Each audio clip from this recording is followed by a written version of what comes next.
चौथ 9 या 10 अक्टूबर कब है करवा चौथ? जानते हैं शुभ मुहूर्त और चंद्र उदय का समय। पति की लंबी उम्र की कामना के लिए सुहागन महिलाएं करवा चौथ का व्रत रखती हैं। इस बार इस तारीख को लेकर थोड़ा कंफ्यूजन है कि त्योहार 9 अक्टूबर को मनाया जाएगा या 10 अक्टूबर को। तो आइए जानते हैं सही तारीख, शुभ मुहूर्त और उसकी पूरी जानकारी। सुहागिनों का पर्व करवा चौथ हर साल कार्तिक माह के कृष्ण पक्ष की चतुर्थ तिथि को मनाया जाता है। इस दिन महिलाएं दिन भर निर्जला व्रत रखकर शाम को चंद्रमा को देखकर अपने व्रत को खोलती हैं। यह त्यौहार खास तौर से उत्तर प्रदेश, बिहार, पंजाब, हरियाणा, दिल्ली, राजस्थान और मध्य प्रदेश में मनाया जाता है। अब चलिए बात करते हैं करवा चौथ की तिथि और उसके शुभ मुहूर्त की, चंद्रमा के निकलने का सही समय की। करवा चौथ का व्रत इस बार 10 अक्टूबर को रखा जाएगा। कार्तिक माह के कृष्ण पक्ष की चतुर्थी तिथि 9 अक्टूबर की रात 10:54 से शुरू हो जाएगी और 10 अक्टूबर की शाम 7:38 पर खत्म हो जाएगी, अर्थात तिथि का समापन हो जाएगा। करवा चौथ की पूजा करने का शुभ समय है 5:16 से लेकर शाम 6:29 तक। वहीं चंद्रमा का उदय का समय 7:42 पर होगा। करवा चौथ के दिन सुहागिन महिलाएं पूरा दिन निर्जला व्रत रखते हुए शाम के समय शुभ मुहूर्त में माता चौथ की पूजा करती हैं। फिर करवा चौथ की रात में चंद्रता का दर्शन करती हैं। महिलाएं छन्नी में दिया रखकर चांद को देखती हैं और उनकी पूजा करती हैं। फिर इसी छन्नी से महिलाएं अपने पति का चेहरा भी देखती हैं। इसके बाद करवे से जल चढ़ाया जाता है। पूजा के अंत में पति अपनी पत्नी को पानी पिलाकर उसका व्रत खुलवाता है। करवा चौथ की पूजा में फूल, चुनरी, कच्चा दूध, दही, घी, शक्कर और मिठाई, अगरबत्ती, दीपक, अक्षत और पीली मिट्टी के अलावा सिंदूर, मेहंदी, बिंदी, चूड़ी, बिछुए, महावर, कंघी और पूजन थाली पर यह सब सामग्री होना आवश्यक होता है। इसके बिना करवा चौथ का त्यौहार अधूरा माना जाता है। ऐसी मान्यता है कि करवा चौथ के दिन चंद्रमा की पूजा करने से अखंड सौभाग्य और वैवाहिक जीवन में सुख शांति का आशीर्वाद मिलता है। चंद्रमा की पूजा करने से मन शांत होता है, जिससे पति पत्नी के रिश्ते में मजबूती आती है। इस बार करवा चौथ पर चंद्रमा निकलने का समय 8:12 पर बताया जा रहा है। स्त्रियों का व्रत प्राप्ति की मंगल कामना और अखंड सौभाग्य प्राप्त करने के लिए यह व्रत अति प्राचीन है। इसका प्रचलन महाभारत से भी पूर्व का है। यह व्रत सौभाग्यवती महिलाओं के लिए उत्तम माना गया है। सामान्य मान्यता के अनुसार सुहागिनें इस व्रत को अपने पति की दीर्घायु के लिए रखती हैं। कहा जाता है कि इसे पांडवों की पत्नी द्रौपदी ने भी किया था। यह व्रत कार्तिक कृष्ण पक्ष की चंद्रोदय चतुर्थी के दिन किया जाता है। कार्तिक मास के कृष्ण पक्ष की चतुर्थी को ही करवा चौथ कहते हैं। सुहागिन स्त्रियों के लिए यह व्रत ही श्रेष्ठ व्रत है। स्त्रियां व्रत को पति के दीर्घजीवी होने के लिए करती हैं। इस दिन सुहागिन स्त्रियां चावल पीसकर दीवार पर करवा चौथ बनाती हैं, जिसे वर कहते हैं। इस करवा चौथ में पति के अनेक रूप बनाए जाते हैं तथा सुहाग की वस्तुएं जैसे चूड़ी, बिंदी, बिछुआ, मेहंदी और महावर आदि के साथ साथ दूध देने वाली गाय, करवा बेचने वाली कुम्हारी, महावर लगाने वाली नाइन, चूड़ी पहनाने वाली मणिहारन, 7 भाई और उनकी इकलौती बहन, सूर्य, चंद्रमा, गौरा, पार्वती आदि देवताओं का भी चित्र बनाया जाता है। सुहागिन स्त्रियों को इस दिन निर्जल व्रत रखना चाहिए। रात्रि को जब चंद्रमा निकल आए तब उसे अर्घ देकर भोजन करना चाहिए। पीली मिट्टी की गौरा बनाकर उनकी पूजा करनी चाहिए। यदि दीवार पर करवा चौथ बनाने में असुविधा हो तो करवा चौथ का चित्र बाजार से लाकर दीवार पर चिपकाकर भी पूजा की जा सकती है। अब सुनाते हैं करवा चौथ की कहानियां। एक साहूकार था जिसके 7 बेटे और 1 बेटी थी। 7 भाई व बहन एक साथ बैठकर भोजन करते थे। एक दिन कार्तिक की चौथ का व्रत आया तो भाई बोला, बहन आओ भोजन करो। तो बहन बोली कि आज करवा चौथ का व्रत है, चांद उगने पर ही खाऊंगी। तब भाइयों ने सोचा कि चांद उगने तक तो बहन भूखी रहेगी। तो एक भाई ने दिया जलाया, दूसरे भाई ने छलनी लेकर उसे ढका और नकली चांद दिखाकर बहन से कहने लगे, जल चांद उग आया है, अर्घ दे दो। बहन अपनी भाभीयों से कहने लगी, चलो अर्घ दे दो। तो भाभिया बोली, तुम्हारा चांद उगा होगा, हमारा चांद तो रात को उगेगा। बहन ने जब अकेले ही अर्घ दे दिया और खाने लगी तो पहले ग्रास में उसके बाल आ गया, दूसरे ग्रास में कंकड़ और तीसरे ग्रास में मुंह की ओर किया तो ससुराल से संदेशा आया कि उसका पति बहुत बीमार है, जल्दी भेजो। माँ ने जब लड़की को विदा किया तो कहा कि रास्ते में जो भी मिले उसके पांव लगना और जो कोई सुहाग का आशीर्वाद दे तो उसके पल्ले में गांठ लगाकर उसे कुछ रुपए देना। बहन जब भाइयों से विदा हुई तो रास्ते में जो भी मिला उसने यही आशीष दी कि तुम 7 भाइयों की बहन बनी रहो, तुम्हारे भाई सुखी रहें और तुम उनका सुख देखो। सुहाग का आशीष किसी ने भी नहीं दिया। जब वह ससुराल पहुंची तो दरवाजे पर उसकी छोटी ननंद खड़ी थी। वह उसके भी पांव लगी तो उसने कहा कि सुहागिन रहो, सपूती हो। तो उसने यह सुनकर पल्ले में गांठ बांधी और ननंद को सोने का सिक्का दिया। तब भीतर चली गई तो सास के कहा कि पति धरती पर पड़ा है, तो वह उसके पास जाकर उसकी सेवा करने के लिए बैठ गई। बाद में सास ने दासी के हाथ बची खुची रोटी भेज दी। इस प्रकार समय बीतते बीतते मृगशिर मार्गशीर्ष की करवा चौथ आई तो चौथ माता बोली, करवा ले भाइयों की प्यारी करवा ले। लेकिन जब उसे चौथ माता नहीं दिखलाई दी तो वह बोली, हे माता, आपने मुझे उजाड़ा है तो आप ही मेरा उद्धार भी करेंगी, आपको मेरा सुहाग देना ही पड़ेगा। तब उस चौथ माता ने बताया कि पौष की चौथ आएगी, वह मेरे से बड़ी है, उससे ही सब कहना, वही तुम्हारा सुहाग वापस देगी। पौष की चौथ आकर चली गई, माघ की चली गई, फाल्गुन की चली गई, चैत्र बैसाख ज्येष्ठ आषाढ़ सावन भादो सभी चौथ आई और यह करके चली गई, आगे वाली को कहना। असौज की चौथ आई तो उसने बताया कि तुम पर कार्तिक की चौथ नाराज है, इसी से तुम्हारा सुहाग लिया है, वही वापस कर सकती हैं, वहीं आएंगी तो पांव पकड़कर विनती करना। यह बताकर वह चली गई। जब कार्तिक की चौथ आई तो वह गुस्से में बोली, भाइयों की प्यारी करवा ले, दिन में चांद उगानी करवा ले, व्रत खंडन करने वाली करवा ले, भूखी करवा ले। यह सुनकर वह चौथ माता को देखकर उनके पांव पकड़कर गिड़गिड़ाने लगी, हे चौथ माता, मेरा सुहाग तुम्हारे हाथों में है, आप ही मुझे सुहागिन करे। तो माता बोली, पापिन हत्यारिन, मेरे पांव पकड़कर क्यों बैठ गई? तब वह बोली कि जो मुझसे भूल हुई है आप उसको क्षमा करो, अब यह भूल मैं नहीं करूंगी। तो चौथ माता ने प्रसन्न होकर आंखों से काजल, नाखूनों से मेहंदी और टीके से रोली लेकर छोटी उंगली से उसके पति पर छींटा दिया तो वह उठकर बैठ गया और बोला कि आज मैं बहुत सोया। वह बोली, क्या सोए? मुझे तो 12 महीने हो गए, अब जाकर चौथ माता ने मेरा सुहाग लौटाया है। तब उसने कहा कि जल्दी से माता का पूजन करो। तब चौथ की कहानी सुनी, करवा का पूजन किया तो प्रसाद खाकर दोनों पति पत्नी चौपड़ खेलने बैठ गए। नीचे से दासी आई, उसने उन दोनों को चौपड़ पासे में खेलते देखा तो उसने सासू जी को जाकर बताया। तब से सारे गांव में यह बात प्रसिद्ध हो गई कि सब स्त्रियां चौथ व्रत करें जो सुहाग को अटल रखेगा। जिस तरह से साहूकार की बेटी का सुहाग दिया, उसी तरह से चौथ माता सबको सुहागिन रखे। यही करवा चौथ के उपवास की सनातन महिमा है। करवा चौथ व्रत कथा 2। अति प्राचीन समय की बात है। एक बार पांडुपुत्र अर्जुन तप करने के लिए नीलगिरी पर्वत पर चले गए। उधर पांडवों पर अनेक मुसीबतें पहले से ही थीं। इससे द्रौपदी ने शोक विह्वल हो कृष्ण की आराधना की। कृष्ण उपस्थित हुए और पूछा, कहो क्या कष्ट है तुम्हें? द्रौपदी ने हाथ जोड़कर कहा, प्रभु मुझे क्या कष्ट है आप स्वयं जानते हैं। आप तो अंतर्यामी हैं और मुझे ये अब कष्टों के बोझ से विवश कर दीजिए। क्या ऐसा कोई उपाय है जिससे इन कष्टों से छुटकारा मिल सके? तुम्हारा प्रश्न अति उत्तम है द्रौपदी, कृष्ण ने मुस्कुरा कर कहा। प्रभु फिर मुझ दुखी नारी का कष्ट दूर करने का उपाय बताइए। द्रौपदी ने पूछा। यही प्रश्न एक बार पार्वती जी ने शिव जी से भी किया था।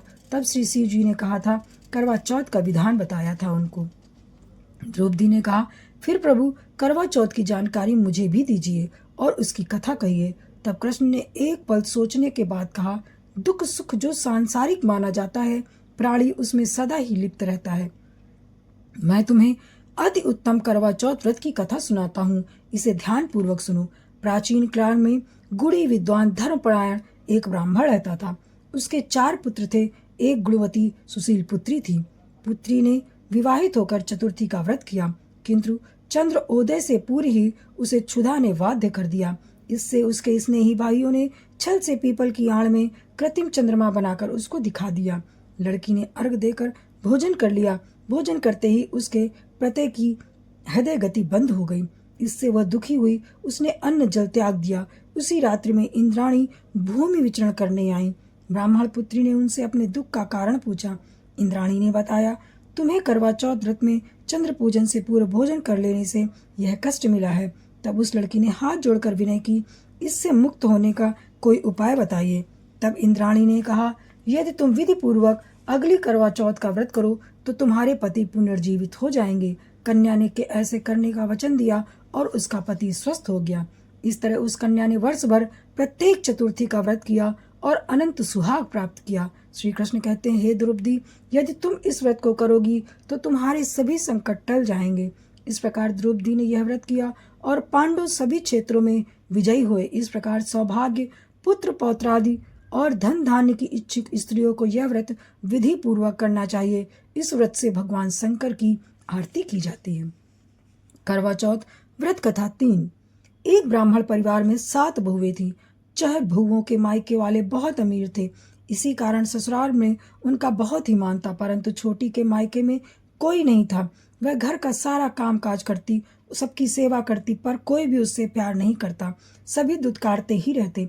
30 त्योहारों पर भी जब उसके मायके से कोई ना आता तो वह बहुत दुखी होती। हर वर्ष की तरह इस वर्ष भी करवा चौथ का व्रत आया। अन्य बहुओं के मायके से उनके छोटे भाई करवा लेकर आए, पर छोटी के मायके से यदि कोई होता तो करवा लेके आता ना। सास की छोटी को भी खरी खोटी सुना रही थी। वह दुखी होकर घर से निकल पड़ी और जंगल में जाकर रोने लगी। एक नाग बहुत देर से उसका रोना सुनता रहा। अंत में वह अपने बिल से निकल कर आया तथा छोटी बहू से पूछने लगा, बेटी क्या बात है, तुम क्यों रो रही हो? छोटी बोली, आज करवा चौथ है, मेरे कोई भाई नहीं है। यदि मेरा कोई भाई होता तो आज जरूर करवा लेकर आता। नाग की छोटी बहू पर दया आ गई। नाग ने कहा, बेटी तुम घर चलो, मैं अभी करवा लेकर आता हूँ। थोड़ी देर बाद नाग छोटी बहू के ससुराल पहुंचा। ससुराल वाले इतना सामान देखकर चकित हो गए। सास भी प्रसन्न हो गई। सास ने प्रसन्न मन से छोटी बहू को नाग देवता के साथ भेज दिया। नाग देवता ने छोटी बहू को अपना सारा महल दिखाया और कहा, जितने दिन चाहो तुम यहाँ आराम से रह सकती हो। मन चाहा खाओ, मन चाहा पहनो, पर एक बात याद रखना, सामने रखी नांद कभी भी मत खोलना। छोटी बहू सारा समय महल में आराम से काटती, पर नांद के बारे में उसकी उत्सुकता बढ़ती ही जा रही थी। एक दिन जब वह घर में कोई नहीं था, उसने नांद को उठाकर देखा तो हजारों छोटे छोटे सांप के बच्चे इधर उधर रेंगने लगे। उसने जल्दी ही नांद को ढक दिया। जल्दी में एक सांप की पूंछ नांद के नीचे आकर कट गई।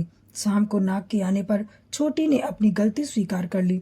नाग ने उसे क्षमा कर दिया। जब छोटी ने ससुराल जाने की इच्छा की तो उसे रत्न धन आदि देकर विदा किया। छोटी के ससुराल में जब उसकी बड़ी इज्जत होने लगी, जिस सांप की पूंछ कटी थी तभी उसको सब बंडा कहकर तंग करने लगे। एक दिन उसने अपनी माँ से पूछा कि मेरी पूंछ कैसे कटी। तब माँ ने छोटी के नांद उठाने वाली और जल्दी से ढकने से तुम्हारी पूंछ कट गई, यही पूरी घटना उसको बता दी। तो वह बोला कि मैं छोटी से बदला लूंगा। माँ के बहुत समझाने पर भी वह एक दिन चुपचाप छोटी के घर जा छुपा और माँ का मौका ढूंढकर उसे काटने के लिए सोचने लगा। वहाँ छोटी बहू और उसकी सास में किसी बात पर बहस हो रही थी तो छोटी कसम खाकर कह रही थी, मुझे बंडा भैया से प्यारा कोई नहीं है, मैंने ऐसा नहीं किया है। बंडा ने सुना तो सोचने लगा, जो मुझसे इतना प्यार करती है मैं उससे काटने आया हूँ। वह चुपचाप घर चला आया।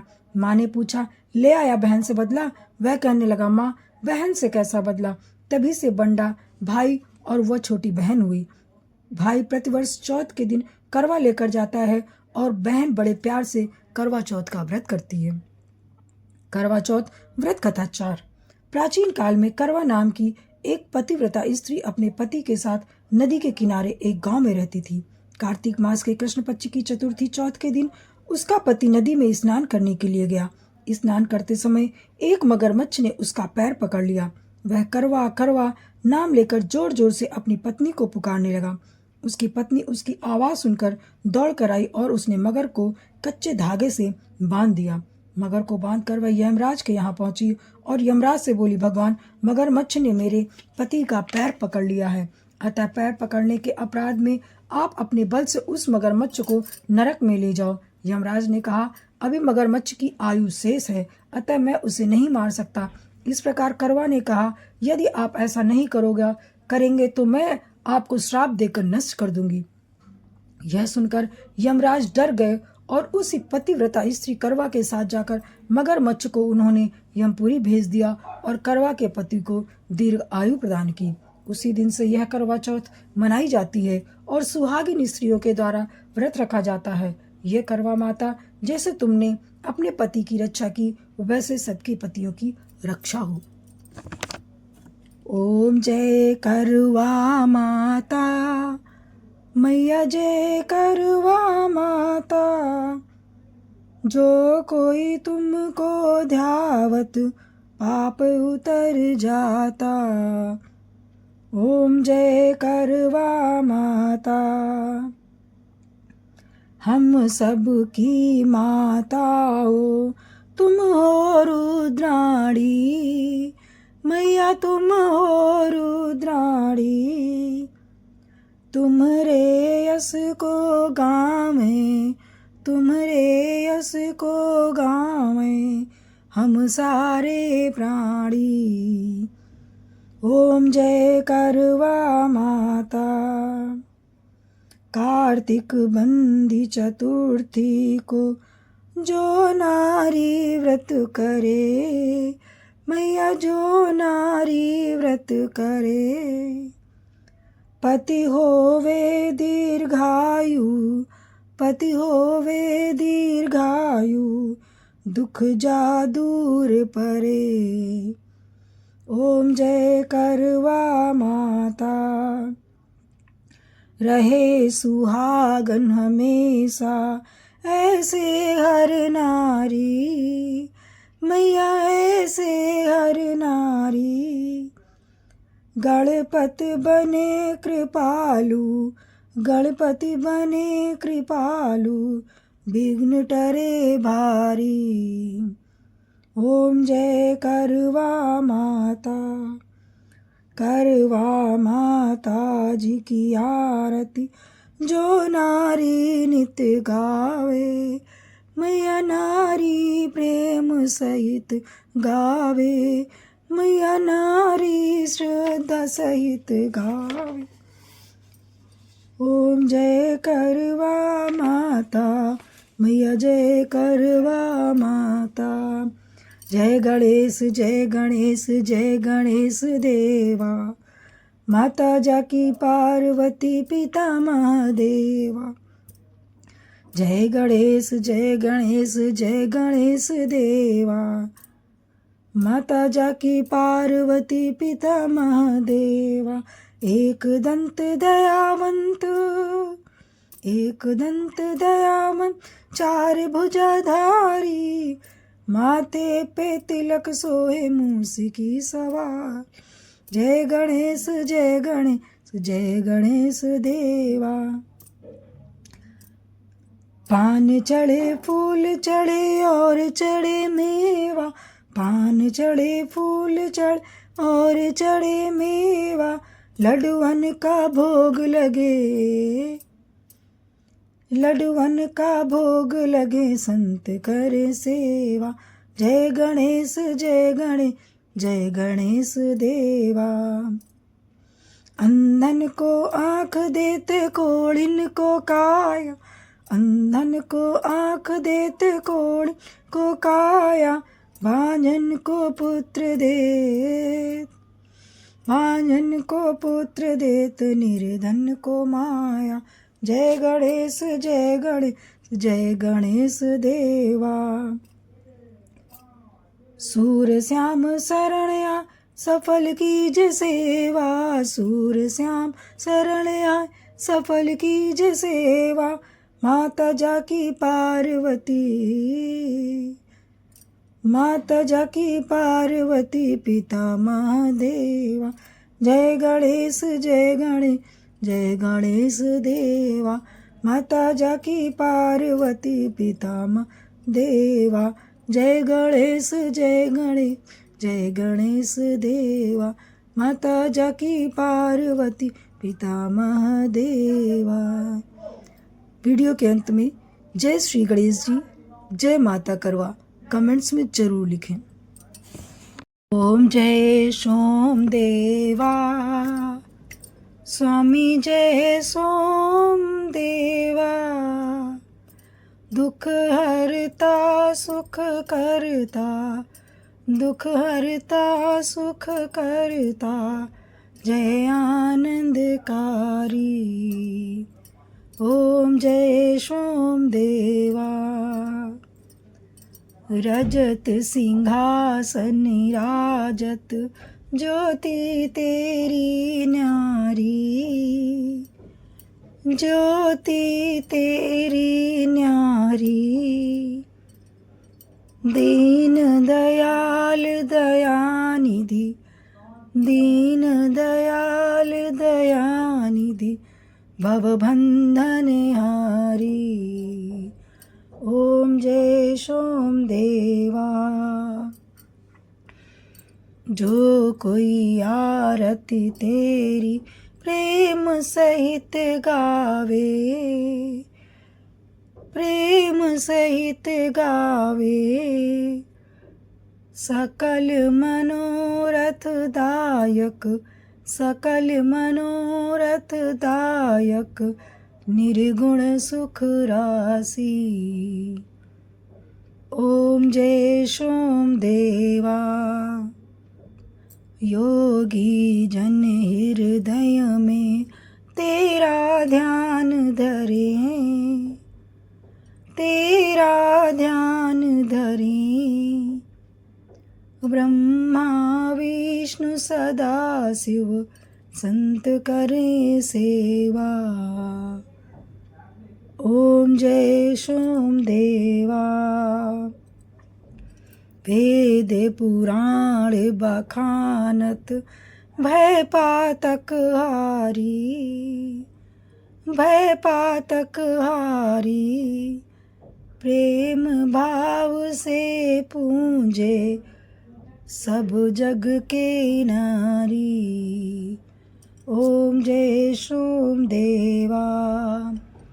शरणागत प्रतिपालक, भक्तन हितकारी, भक्तन हितकारी।